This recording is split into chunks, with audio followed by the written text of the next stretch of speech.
如果在互联网上问哪里的人最能吃辣，那川渝、湖南、江西向来都互不服气。但最不能吃辣的标签，一定是焊在广东身上的。哪怕是台风来临，超市的新鲜蔬菜被一扫而空，货架上那大堆的辣椒也无人问津。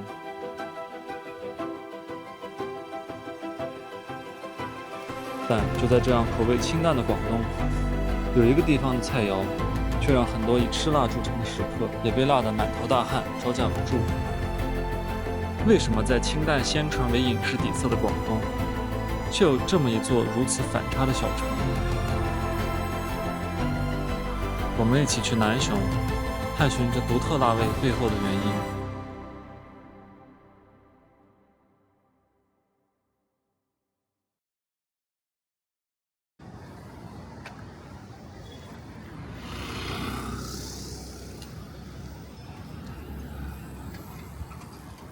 我过了好几个路口都没看到红绿灯。进到南雄市区以后，看的几个大的路口都是环岛，现在已经很少见了。沿着真江走下，真江也是穿城而过的。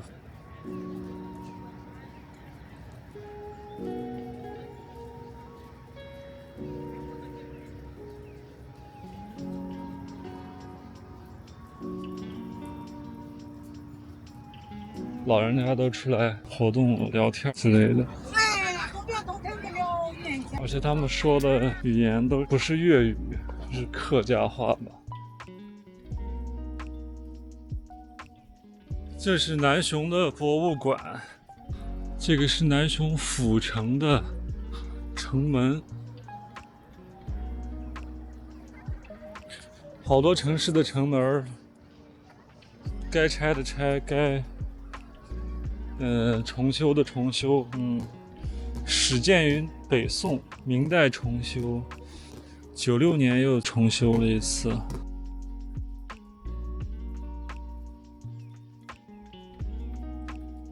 登不上去，这是正南门。惠州的那个朝京门是重修以后当成一个城市会客厅，可以登上去。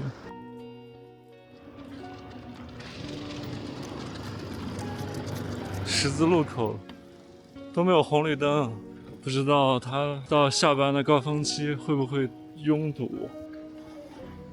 我在大街上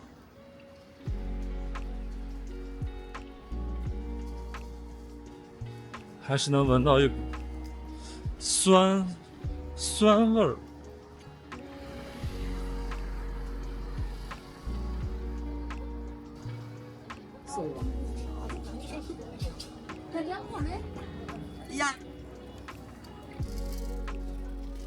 这会儿人还少一点，市场还没到买菜的时间。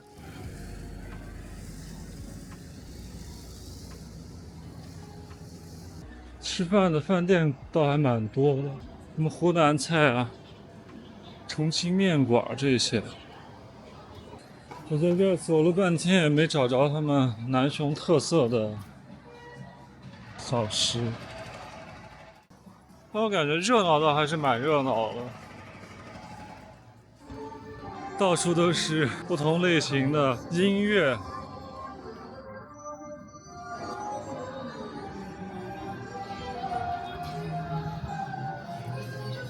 三营塔，我觉得南雄的老年人更有活力。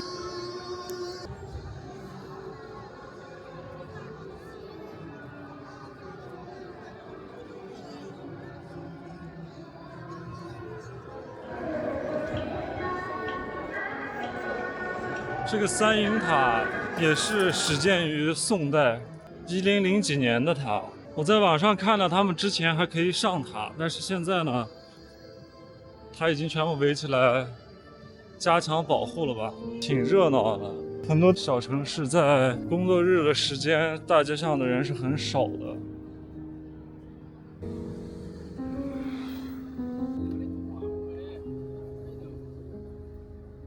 南雄的广州会馆始建于明代嘉靖年间，至今已有500多年的历史。从北宋开始，这里就是沟通南北的商贸转运重镇。到了明清，广府商人在这儿将北方稀缺的海盐、海味、鲜果、丝绸以及漂洋而来的洋货，经由梅关古道销往江西、湖南和北方腹地，同时也在此收购南雄的黄烟、木材，转运来自北方的货物南下。而我们熟知的辣椒原产于美洲大陆，最初就是经广州和宁波两大口岸传入国内。南雄作为广州通往江西、湖南的必经之路，自然也成了辣椒进入内陆的重要节点。这里不仅是单纯的物流集散地，更是南北风土文化融合交流的关键节点。虽然今天热，但是从大家的着装来看的话，前几天一定很冷，因为他们都穿的羽绒服啊，或者是厚大衣之类的。但是今天出太阳了，还蛮热的。这个地方的气候还是要比珠三角凉个3、4度吧。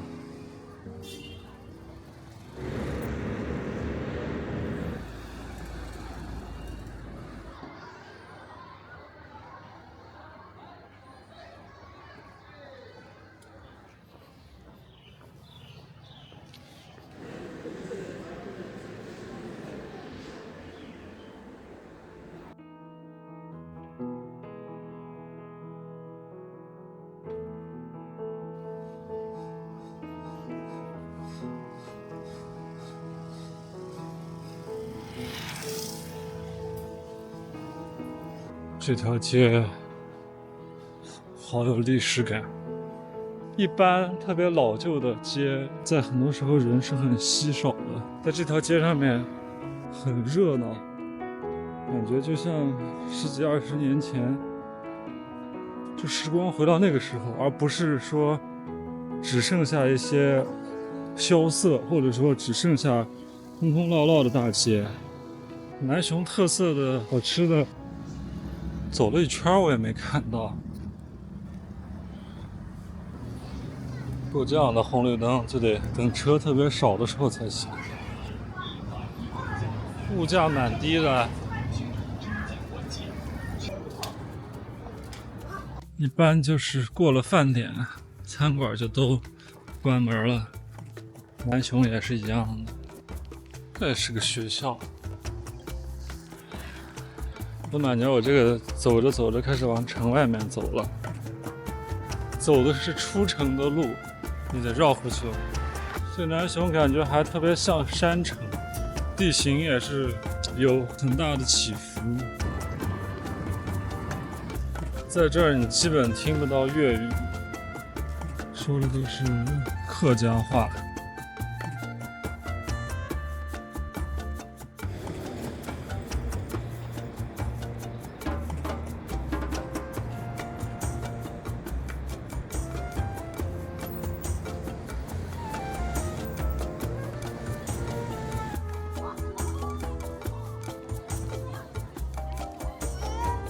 不知道是哪棵树特别的香，在南雄的市区里，一开始我以为是商场里面那种香水味儿呢。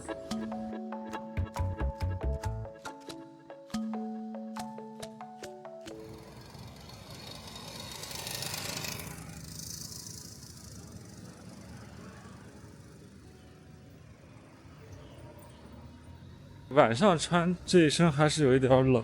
我在网络上搜索到的这个教场桥吧，这边都是盖的新的楼房。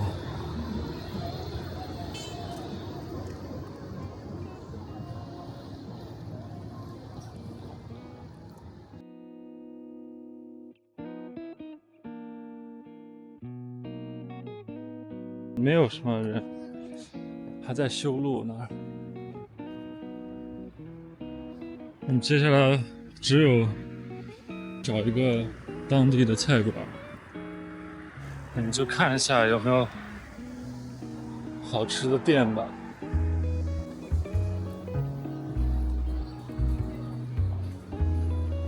一个人就是只能吃一吃小吃，稍微大点的菜都点不了。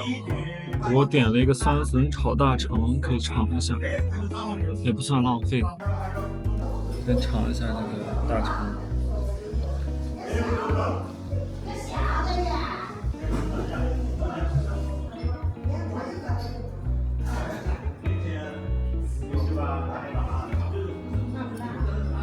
不晚，还好。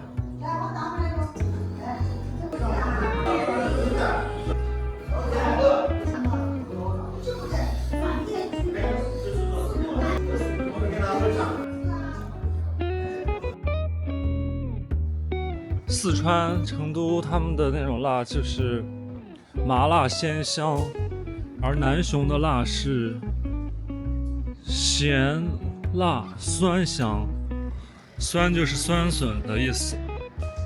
因为本身这边的气候比较适合笋的生长嘛，腌制一下以后也比较方便保存。这个酸笋的确是能让食物提味儿，也造就了南雄菜系里这个饮食的文化，就是客家人一代一代从北向南迁，因地制宜以后呢，发扬光大，就有一定的帮助。我们明天去看一下朱基巷，那边就是客家人的由来之一了。好像南雄每年还有寻亲的一个大会。辣椒传入中国是明代和清代才传进中国了。在辣椒没传入中国之前，古人他们御寒靠的也是辛辣，辛辣就是葱姜蒜那种辣味儿。那时候恰好很多人吃不起盐，但吃不起盐呢，需要什么调味儿？那就是用辣来调味儿。南雄这个地方也特别能吃辣嘛。哎，对，是啊。啊，然后去了美国那里吃鹅，那就很那个厉害的那个地方的。南雄人整个南雄都大部分吃辣，又咸又辣。又什么菜都放辣椒的。没辣椒吃不下饭的。这个小城市、小县城，原来是一个等于镇的，等于大的镇，也是县城。我今天上午在这走了一圈吧，城市不是特别大，不是大，但是我觉得还挺有意思的。县城嘛，也有点时间了，老镇。对，我了解的历史说是这也挺重要的嘛，不是进广东的第一站。是啊，原来这里是不通的。这个广州上来的船呢，现在都没有了。这里一直上到我小时候我知道，大概有10个码头。那个地方你去了没有？你说是往那边走啊？我跟你去看看。走。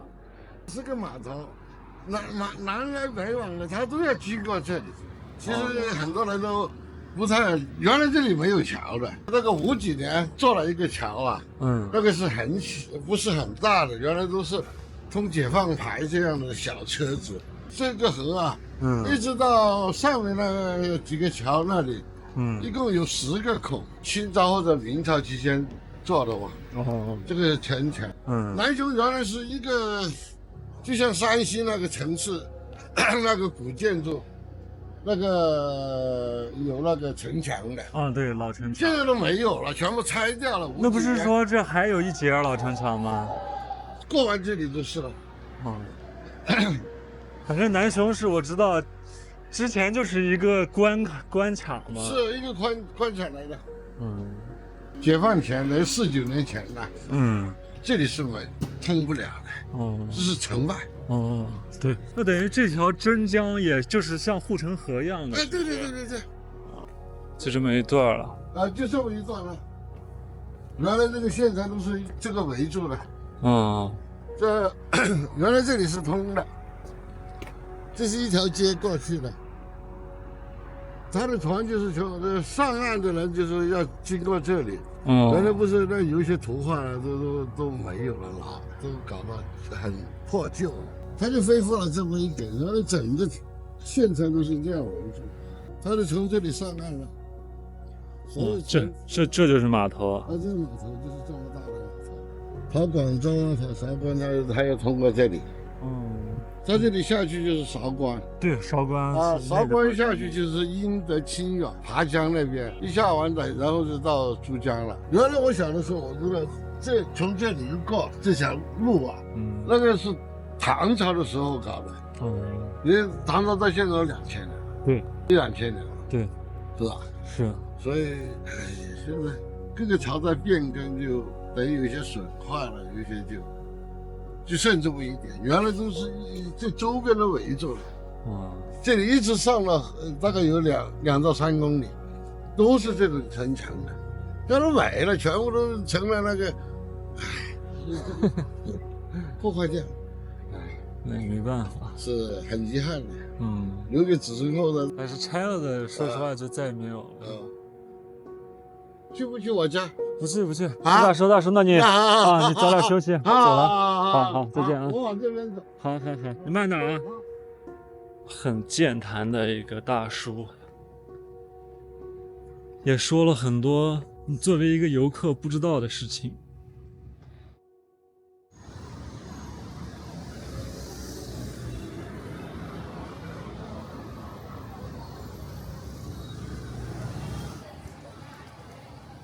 脚里瓷我在繁荣市场转了好几圈也没见到卖的，一个鸭子粉啊。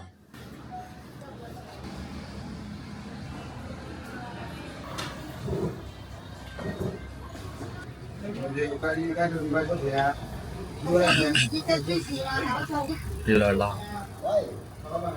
鸭子粉也是辣的，挺好吃的。我感觉好像就是酸笋鸭的那种做法吧。在南雄的街道又逛了一会儿，就来到了离市区10公里的朱基古巷。在游客眼里，朱基巷是个景点，但在熟悉历史或者有渊源的人看来，这里更是很多家的起点。在几千年的历史中，战乱和天灾总是迫使百姓背井离乡、流离失所，他们选择南迁，寻找安身立命的净土。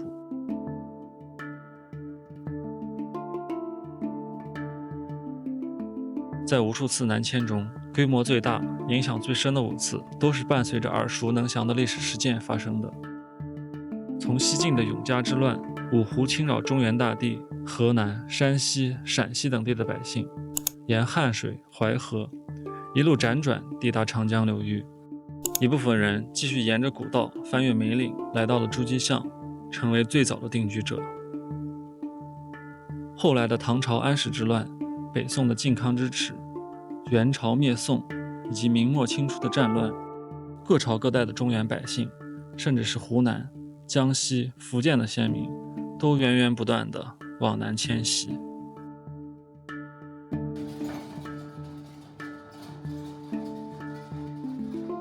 这里属于是一个中转站吧，因为这个地方它的容纳的人口是有限的嘛，不断的南迁的人就在这里汇聚了以后呢，后面再来迁的人迁过来，这就比较拥挤，承载力有限，然后剩下的人就开始逐渐的往广府，也就是广州呀、珠三角那边迁，甚至还有迁到湛江那边去的。哇，这个城楼还能上，这就是后建的了，这都是。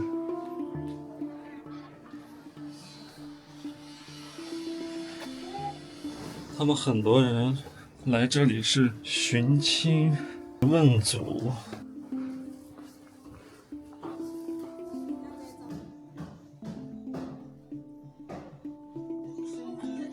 古玩木雕，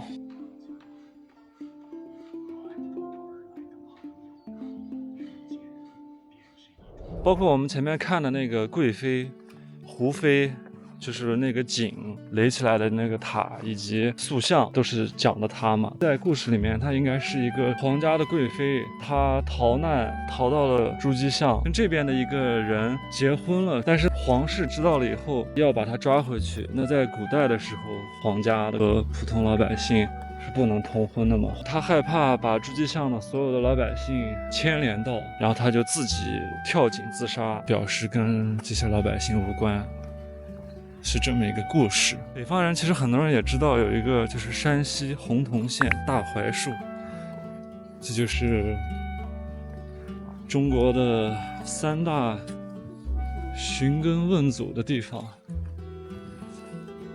至于那个寻根的地方是哪儿，我还没仔细查，你们要知道的可以说一下。但我知道就是洪洞县大槐树，还有诸暨巷。据说啊，广府很多人的家谱就出自这里，这是好像有130个姓从这儿迁出去的。你看这些后建的这些霍尔屋啊，就是有岭南的特色。但是像他们这种屋顶的装饰风格就不一样，这就是尖的。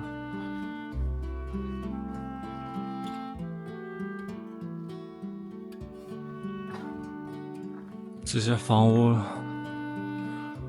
也倒塌了。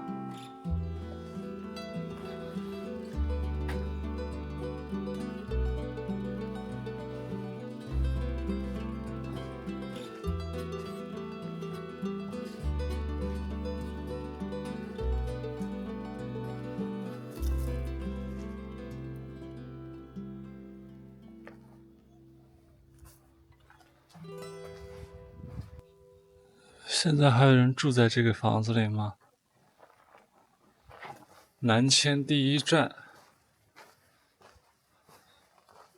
我以前以为有些人他们的族谱不一定是完整的记录了，只是口头相传。但是在诸暨巷我搜索的这些记录也好，还是网友在网上面所说的，他们的家谱是实打实的记载了他们从什么时候从诸暨巷迁出来，不管是迁到广州，还是什么肇庆呀，甚至最远的也有迁到湛江的，这个就是有记录可查询，我觉得还是蛮真实的。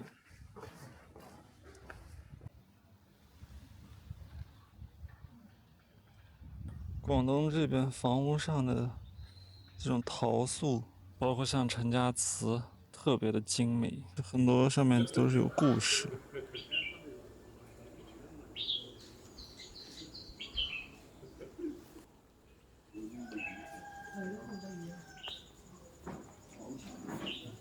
一個時間都排死。嗰時雪茄你都食啦。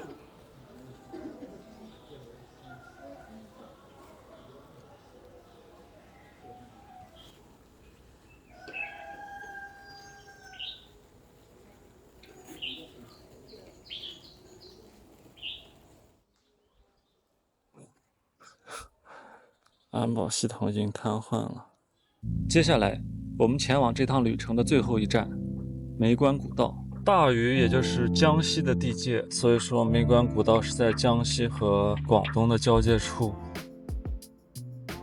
我在网上看的，好像在江西的大屿，那应该是个县，那儿也有一个进口，好像那边的门票20。从南雄这边进是40。这应该是景区的入口吧。先爬了600米，到关楼还要1.2公里。我们就开始走这一个梅关古道。中原通往岭南的古道有好几条。梅关古道是江西通往广东的古道，还有一个古道呢是西津古道，也就是前一阵子那个大鹏拍的电影《长安的荔枝》里面宋荔枝的那一条道路。你说在古代从这儿走，这密林两边还有野生的动物，老虎还是挺危险的啊。你就说这些古道从古代中原通往岭南，很多的那些被贬的文人，还有那些各个朝代的都走过这条道。1-2千年以前，这里不知道是什么样子的光景。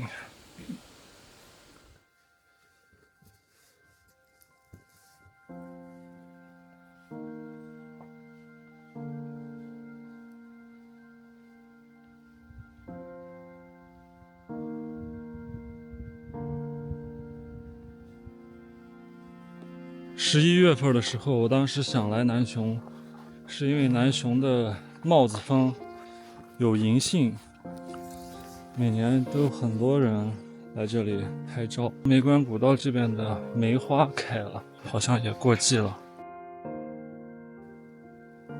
荧光石，那晚上能看见吗？现在看不见。说实话，这个坡度还是有些高的。哎，有只小狗，我还以为是一只猴子呢，远远的看。你叼的啥？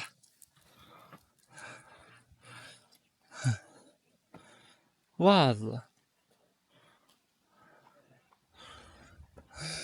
尤其是那个颜色。六祖慧能也曾经走过这里了。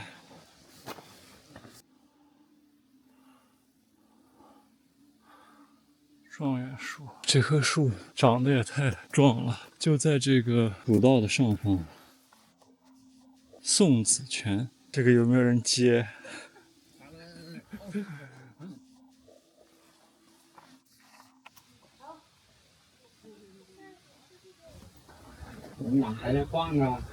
岭南第一关。站在梅关古道的关楼，跨一步就迈进了江西的地界。哦，这边写的南岳雄关，这是界碑。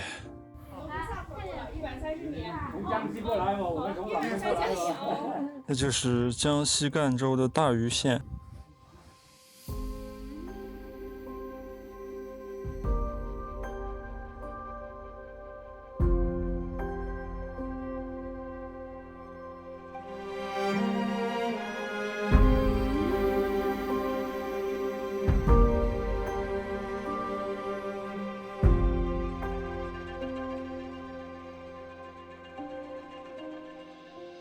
眼前这一道道连绵起伏的山岭，是北方湿冷气流南下时最先要面对的一道天然屏障。千百年来，这条梅关古道作为沟通南北的重要动脉，从没有沉寂过。无数的古人往来穿梭，各种物资在此转运流通，各种风土文化也借此不断的交融碰撞。看着这蜿蜒曲折、坡度陡峭的青石古道，总忍不住去想，1000年间这里发生的形形色色的事件。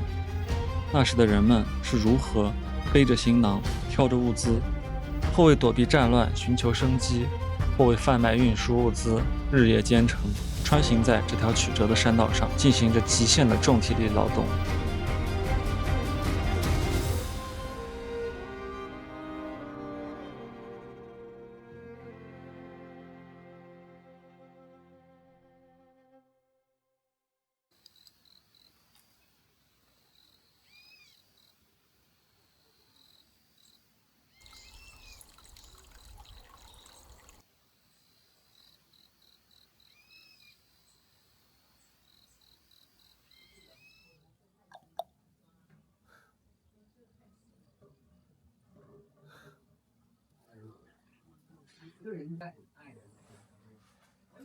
肥美，哇，这是他妈妈。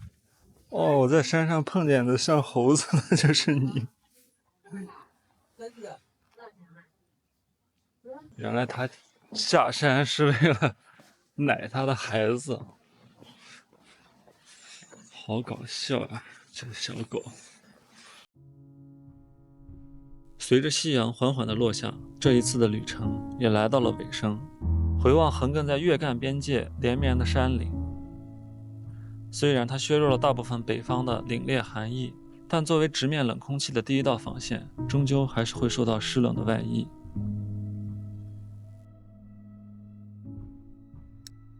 所以，生活在这里的人，需要这口辛辣来调节体温，驱散寒意。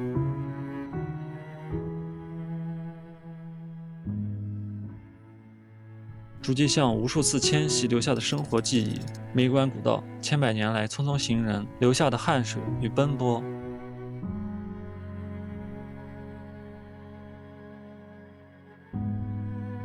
时间和地理交织在一起，就把这股辣劲儿锁在了南雄的骨子里。